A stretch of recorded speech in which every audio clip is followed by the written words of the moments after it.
தேவன் வார்த்தை ஆதியிலே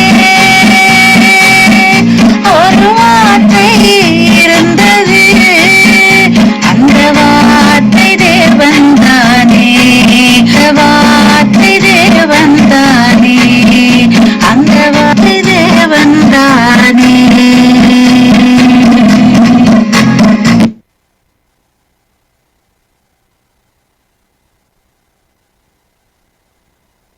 உபாகமம் 6ஆம் அதிகாரம். நீ உன் தேவனாகிய கர்த்தருக்கு பயந்து உயிரோடு இருக்கும் நாளெல்லாம் நீயும் உன் குமாரனும் உன் குமாரத்தியும் நான் உனக்கு விதிக்கிற அவருடைய எல்லா கற்பனைகளையும் கட்டளைகளையும் கை கொள்ளுகிறதினாலே உன் வாழ்நாட்கள் நீடித்திருக்கும்படி நீங்கள் சுதந்திரிக்கப் போகிற தேசத்திலே கை கொள்வதற்காக உங்களுக்கு போதிக்க வேண்டும் என்று உங்கள் தேவனாகிய கர்த்தர் கற்பித்த கற்பனைகளும் கட்டளைகளும் நியாயங்களும் இவைகளே. இஸ்ரவேலே, நீ நன்றாயிருப்பதற்கும் உன் பிதாக்களின் தேவனாகிய கர்த்தர் உனக்கு சொன்னபடி பாலும் தேனும் ஓடுகிற தேசத்தில் நீ மிகவும் விருத்தி அடைவதற்கும் அவைகளுக்கு செவி கொடுத்து அவைகளின்படி செய்ய சாவதானமாயிரு. இஸ்ரவேலை கேள், நம்முடைய தேவனாகிய கர்த்தர் ஒருவரே கர்த்தர். உன் தேவனாகிய கர்த்தரிடத்தில் உன் முழு இருதயத்தோடும் உன் முழு ஆத்துமாவோடும் உன் முழு பலத்தோடும் அன்பு கூறுவாயாக. இன்று நான் உனக்கு கட்டளை இடுகிற இந்த வார்த்தைகள் உன் இருதயத்தில் இருக்க கடவது. நீ அவைகளை உன் பிள்ளைகளுக்கு கருத்தாய் போதித்து நீ உன் வீட்டில் உட்கார்ந்திருக்கிற போதும் வழியில் நடக்கிற போதும் படுத்து கொள்கிற போதும் எழுந்திருக்கிற போதும் அவைகளை குறித்து பேசி அவைகளை உன் கையின் மேல் அடையாளமாக கட்டிக்கொள்வாயாக. அவைகள் உன் கண்களுக்கு நடுவே ஞாபக குறியாய் இருக்க கடவது. அவைகளை உன் வீட்டு நிலைகளிலும் உன் வாசல்களிலும் எழுதுவாயாக.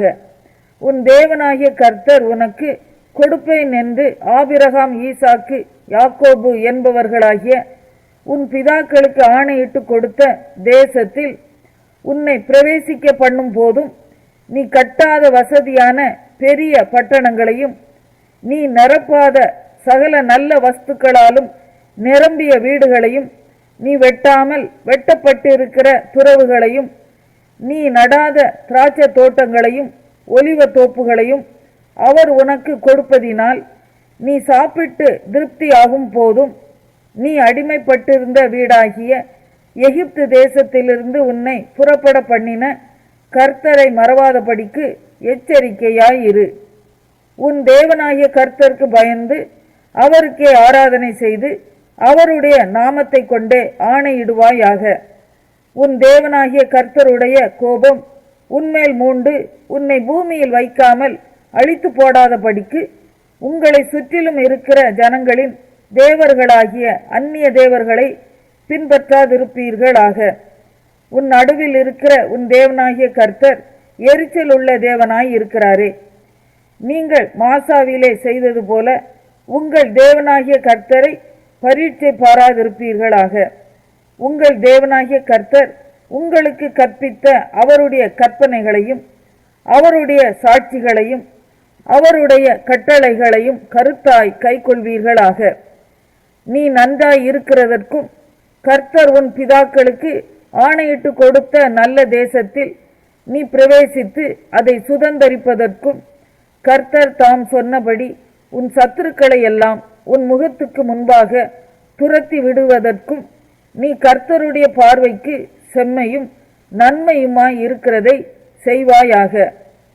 நாளைக்கு உன் புத்திரன் நம்முடைய தேவனாகிய கர்த்தர் உங்களுக்கு கட்டளையிட்ட இந்த சாட்சிகளும் கட்டளைகளும் நியாயங்களும் என்ன என்று உன்னிடத்தில் கேட்டால், நீ உன் புத்திரனை நோக்கி, நாங்கள் எகிப்திலே பார்வோனுக்கு அடிமைகளாய் இருந்தோம்.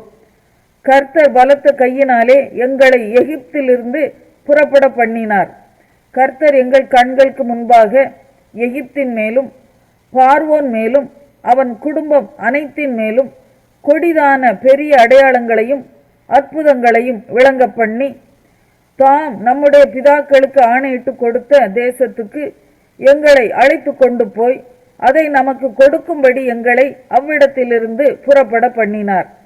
இந்நாளில் இருக்கிறது போல நம்மை அவர் உயிரோடே காப்பதற்கும் எந்நாளும் நன்றாய் இருக்கிறதற்கும் நம்முடைய தேவனாகிய கர்த்தருக்கு பயந்து இந்த எல்லா கட்டளைகளின் படியையும் செய்ய கர்த்தர் நமக்கு கட்டளையிட்டார். நம்முடைய தேவனாகிய கர்த்தர் நமக்கு கட்டளையிட்டபடியே நாம் அவர் சமூகத்தில் இந்த எல்லா கட்டளைகளின் படியும் செய்ய சாவதானமாயிருந்தால் நமக்கு நீதியாயிருக்கும்.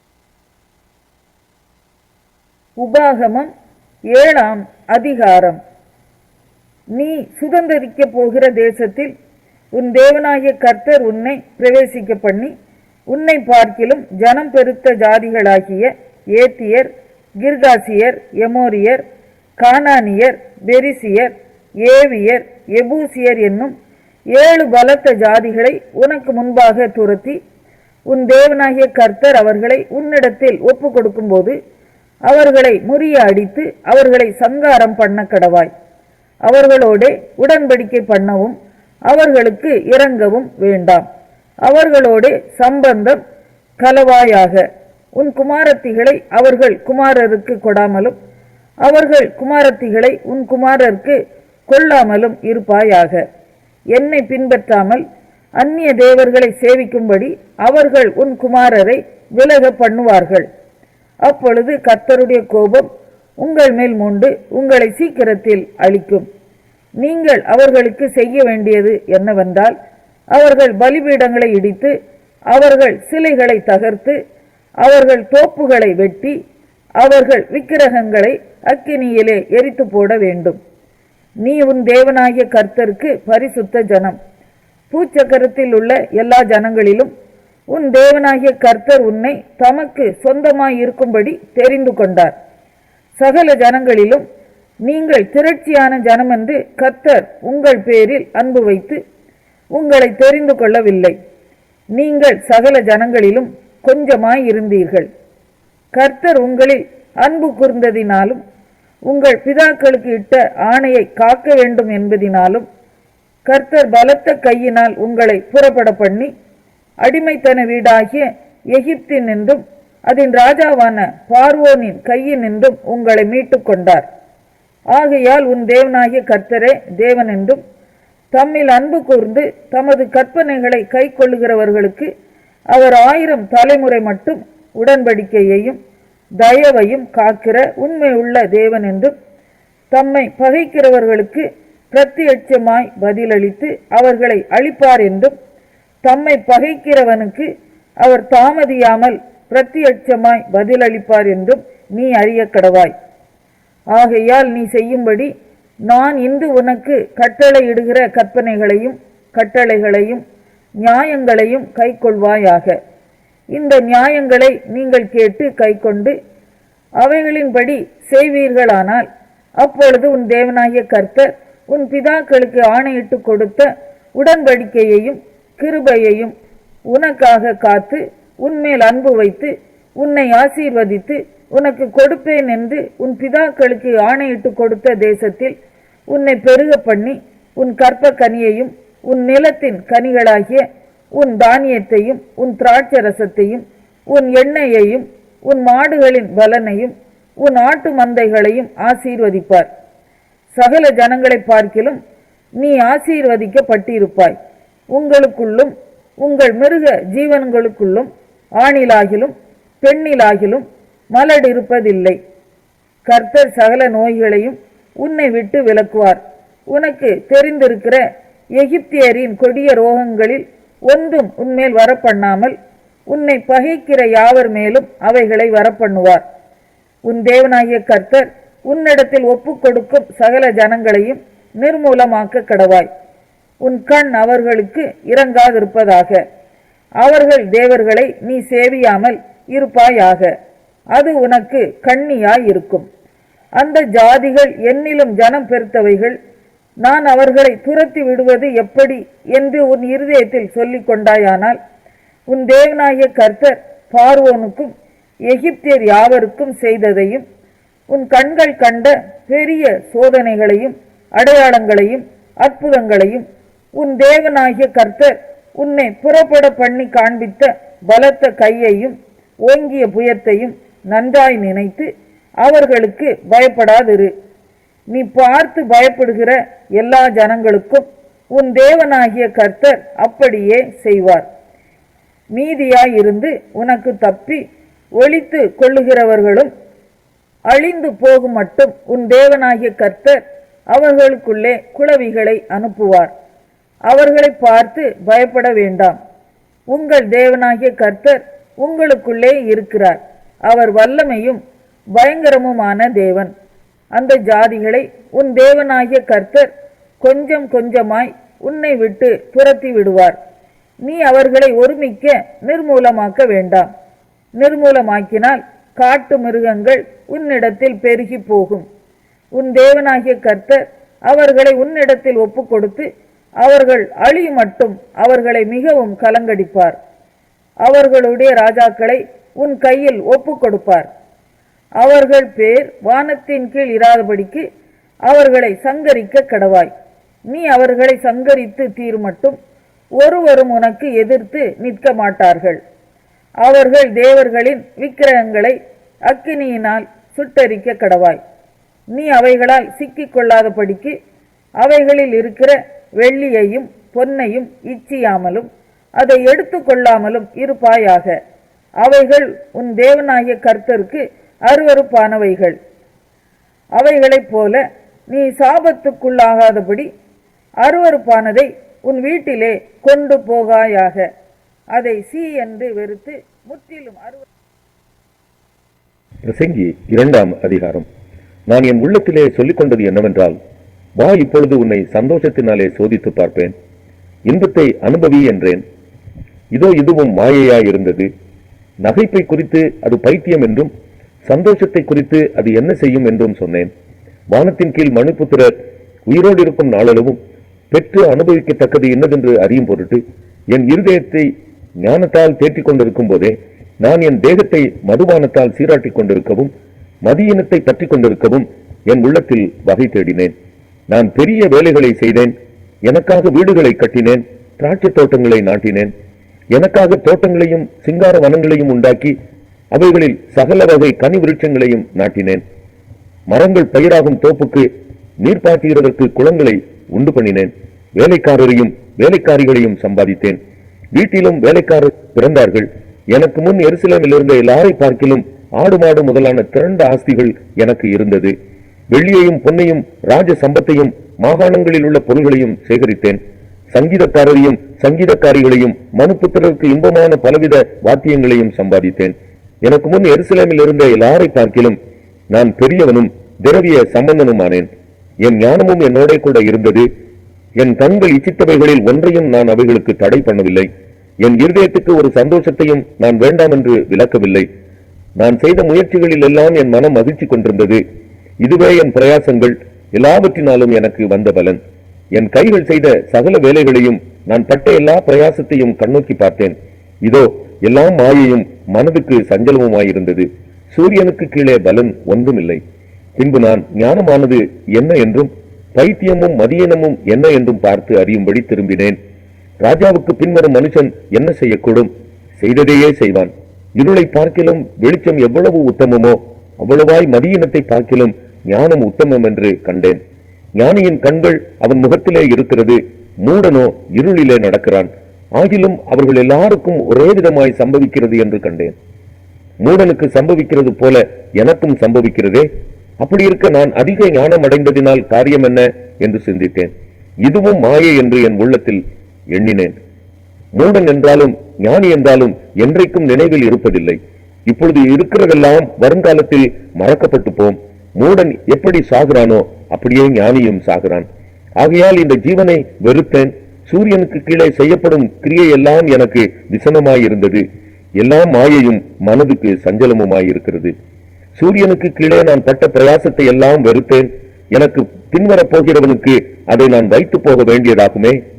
அவன் புத்திமானாய் இருப்பானோ மூடனாய் இருப்பானோ அதை யார் அறிவார்? ஆகிலும் சூரியனுக்கு கீழே நான் பிரயாசப்பட்டு ஞானமாய் சம்பாதித்த சகல வஸ்துகளின் பேரிலும் அவன் அதிகாரியானான். இதுவும் மாயையே. ஆகையால் சூரியனுக்கு கீழே நான் பட்ட எல்லா பிரயாசத்தினும் மேலுள்ள ஆசையை விட்டுவிட வகை பார்த்தேன். ஒருவன் புத்தி யுக்தி நிதானத்தோடு பிரயாசப்படுகிறான். ஆகிலும் அப்படி பிரயாசப்படாதிருந்த வேறொருவனுக்கு அவன் அதை சொந்தமாக விட்டுவிட வேண்டியதாகும். இதுவும் மாயையும் பெரிய தீங்குமாயிருக்கிறது. மனுஷன் சூரியனுக்கு கீழே படுகிற எல்லா பிரயாசத்தினாலும் அவனுடைய இருதயத்தின் எண்ணங்களினாலும் அவனுக்கு பலன் என்ன? அவன் நாட்கள் எல்லாம் அலுப்புள்ளது, அவன் வேலைகள் வருத்தமுள்ளது. ராத்திரியிலும் அவன் மனதுக்கு இளைப்பாறுதல் இல்லை. இதுவும் மாயையே. மனுஷன் புசித்து குடித்து தன் பிரயாசத்தின் பலனை அனுபவிப்பதை பார்க்கிலும் அவனுக்கு ஒரு நன்மையும் இல்லை. இதுவும் தேவனுடைய கரத்திலிருந்து வருகிறது என்று நான் கண்டேன். என்னை பார்க்கிலும் சம்பிரமமாய் சாப்பிடத்தக்கவன் யார்? என்னை பார்க்கிலும் துரிதமாய் சம்பாதிக்கத்தக்கவன் யார்? தேவன் தமது பார்வைக்கு நல்லவனாய் இருக்கிறவனுக்கு ஞானத்தையும் அறிவையும் இன்பத்தையும் அளிக்கிறார். பாவம் செய்கிறவனுக்கோ தமது பார்வைக்கு நல்லவனாய் இருக்கிறவன் வசமாய் வைத்துவிட்டு போகும் பொருட்டு சேர்த்து குவித்து வைக்கும் தொல்லையை அவர் நியமித்திருக்கிறார். இதுவும் மாயையும். யோவான் 19ஆம் அதிகாரம். அப்பொழுது பிலாத்து இயேசுவை பிடித்து வாரினால் அடிப்பித்தான். போர் சேவகர் முள்ளுகளினால் ஒரு முடியை பின்னி அவர் சிரசின் மேல் வைத்து சிவப்பான ஒரு அங்கியை அவருக்கு உடுத்தி, யூதருடைய ராஜாவே வாழ்க என்று சொல்லி அவரை கையினால் அடித்தார்கள். பிலாத்து மறுபடியும் வெளியே வந்து, நான் இவனிடத்தில் ஒரு குற்றமும் காணேன் என்று நீங்கள் அறியும்படிக்கு இதோ உங்களிடத்தில் இவனை வெளியே கொண்டு வருகிறேன் என்றான். இயேசு முள்முடியும் சிவப்பங்கியும் தரித்தவராய் வெளியே வந்தார். அப்பொழுது பிலாத்து அவர்களை நோக்கி, இதோ இந்த மனுஷன் என்றான். பிரதான ஆசாரியரும் சேவகரும் அவரை கண்டபோது, சிலுவையில் அறையும் சிலுவையில் அறையும் என்று சத்தமிட்டார்கள். அதற்கு பிலாத்து, நீங்களே இவனை கொண்டு போய் சிலுவையில் அறையுங்கள், நான் இவனிடத்தில் ஒரு குற்றமும் காணேன் என்றான். யூதர்கள் அவனுக்கு பிரதியுத்தரமாக, எங்களுக்கு ஒரு நியாயப்பிரமாணம் உண்டு. இவன் தன்னை தேவனுடைய குமாரன் என்று சொன்னபடியினால் அந்த நியாயப்பிரமாணத்தின்படியே இவன் சாக வேண்டும் என்றார்கள். பிலாத்து இந்த வார்த்தையை கேட்டபொழுது அதிகமாய் பயந்து மறுபடியும் அரமனைக்குள்ளே போய் இயேசுவை நோக்கி, நீ எங்கே இருந்து வந்தவன் என்றான். அதற்கு இயேசு மாறு உத்தரம் ஒன்றும் சொல்லவில்லை. அப்பொழுது பிலாத்து, நீ என்னோட பேசுகிறதில்லையா? உன்னை சிலுவையில் அறைய எனக்கு அதிகாரம் உண்டென்றும் உன்னை விடுதலை பண்ண எனக்கு அதிகாரம் உண்டென்றும் உனக்கு தெரியாதா என்றான். இயேசு பிரதியுத்தரமாக, பரத்திலிருந்து உமக்கு கொடுக்கப்படாதிருந்தால் என்மேல் உமக்கு ஒரு அதிகாரமும் இராது. ஆனபடியினாலே என்னை உம்மிடத்தில் ஒப்புக் கொடுத்தவனுக்கு அதிக பாவம் உண்டு என்றார். அது முதல் பிலாத்து அவரை விடுதலை பண்ண வகை தேடினான். யூதர்கள் அவனை நோக்கி, இவனை விடுதலை பண்ணினால் நீர் ராயனுக்கு சிநேகிதன் அல்ல, தன்னை ராஜா வென்கிறவனவனோ அவன் ராயனுக்கு விரோதி என்று சத்தமிட்டார்கள். பிலாத்து இந்த வார்த்தையை கேட்டபொழுது இயேசுவை வெளியே அழைத்து வந்து தள வரிசைப்படுத்தின மேடை என்றும் எபிரேயு பாஷையிலே கபத்தா என்று சொல்லப்பட்ட இடத்திலே நியாயாசனத்தின் மேல் உட்கார்ந்தான். அந்த நாள் பஸ்காவுக்கு ஆயத்த நாளும் ஏறக்குறைய 6 மணி நேரமுமாயிருந்தது. அப்பொழுது அவன் யூதர்களை நோக்கி, இதோ உங்கள் ராஜா என்றான். அவர்கள் இவனை அகற்றும் அகற்றும் சிலுவையில் அறையும் என்று சத்தமிட்டார்கள். அதற்கு பிலாத்து, உங்கள் ராஜாவை நான் சிலுவையில் அறையலாமா என்றான். பிரதான ஆசாரியர் பிரதியுத்தரமாக, ராயனே அல்லாமல் எங்களுக்கு வேறே ராஜா இல்லை என்றார்கள். அப்பொழுது அவரை சிலுவையில் அறையும்படிக்கு அவர்களிடத்தில் ஒப்புக் கொடுத்தான். அவர்கள் இயேசுவை பிடித்துக் கொண்டு போனார்கள். அவர் தம்முடைய சிலுவையை சுமந்து கொண்டு எபிரேயு பாஷையிலே கொல்கோதா என்று சொல்லப்படும் கபாலஸ்தலம் என்கிற இடத்திற்கு புறப்பட்டு போனார். அங்கே அவரை சிலுவையில் அறைந்தார்கள். அவருடைய கூட வேறு 2 பேரை 2 பக்கங்களிலும் இயேசுவை நடுவிலுமாக சிலுவைகளில் அறைந்தார்கள். பிலாத்து ஒரு மேல் விலாசத்தை எழுதி சிலுவையின் மேல் போடுவித்தான். அதில் நசரேனாகிய இயேசு யூதருடைய ராஜா என்று எழுதியிருந்தது. இயேசு சிலுவையில் அறையப்பட்ட இடம் நகரத்திற்கு சமீபமாய் இருந்தபடியினால் யூதரில் அநேகர் அந்த மேல் விலாசத்தை வாசித்தார்கள். அது எபிரேயு, கிரேக்கு, லத்தீன், பாஷைகளில் எழுதியிருந்தது. அப்பொழுது யூதருடைய பிரதான ஆசாரியர் பிலாத்துவை நோக்கி, யூதருடைய ராஜா என்று அவன் எழுதாமல் தான் யூதருடைய ராஜா என்று அவன் சொன்னதாக எழுதிக் கொண்டார். பிலாத்து பிரதியுத்தரமாக, நான் எழுதினதே என்றார். போர்ச்சேவகன் இயேசுவை அவருடைய வஸ்திரங்களை எடுத்து ஒவ்வொரு சேவகனுக்கு ஒவ்வொரு பங்காக